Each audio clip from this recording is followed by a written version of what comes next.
Assalamualaikum warahmatullahi wabarakatuh. Di video kali ini saya akan membahas tentang pengukuran ranah kognitif. Ranah kognitif adalah ranah yang mencakup kegiatan mental otak seperti kemampuan berpikir, memahami, menghafal, mengaplikasi, menganalisa, mensintesa, dan kemampuan mengevaluasi. Menurut taksonomi Bloom, segala upaya yang mengukur aktivitas otak adalah termasuk dalam ranah kognitif.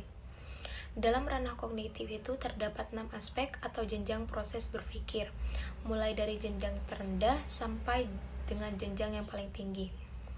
Keenam jenjang atau aspek yang dimaksud yaitu adalah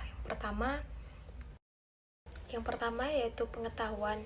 Pengetahuan adalah aspek yang mengukur kemampuan siswa untuk mengenali atau mengingat kembali suatu konsep, fakta atau istilah, rumus, dan definisi.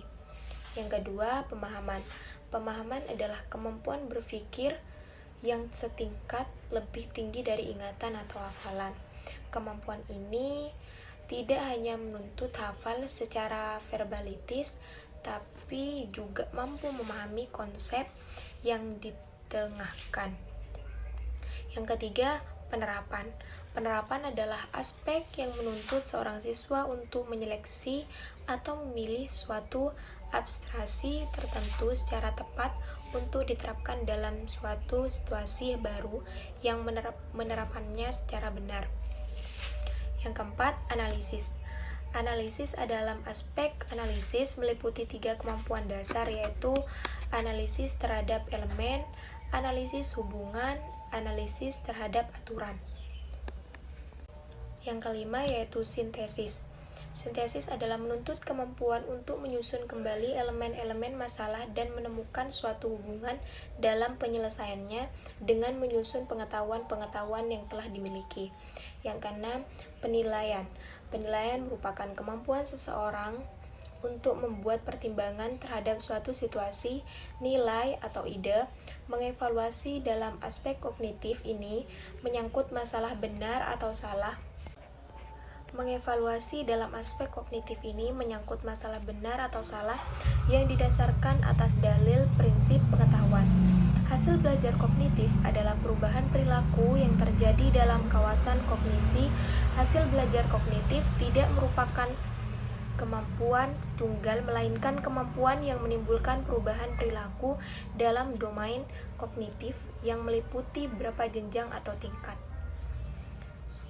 Terima kasih. Tujuan pengukuran ranah kognitif adalah untuk mendapatkan informasi yang akurat mengenai tingkat pencapaian tujuan instruksional oleh siswa pada ranah kognitif, khususnya pada tingkat hafalan, pemahaman, penerapan, analisis, sintesa, dan evaluasi.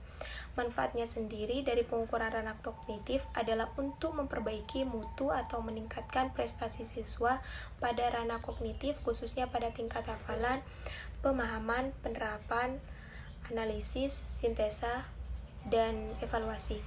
Ranah kognitif dapat diukur melalui 2 cara, yaitu dengan tes subjektif dan objektif. Ranah kognitif dapat diukur melalui 2 cara, yaitu dengan tes subjektif dan objektif. Tes subjektif biasanya berbentuk esai, namun dalam pelaksanaannya, tes ini tidak dapat mencangkup seluruh materi yang akan diujikan. Oleh karena itu, instrumen dalam penilaian ini tidak akan menggunakan tes subjektif, melainkan menggunakan tes objektif. Ada beberapa macam tes objektif, diantaranya yaitu tes benar-salah, pilihan ganda, menjodohkan, dan tes isian. Sekian video saya.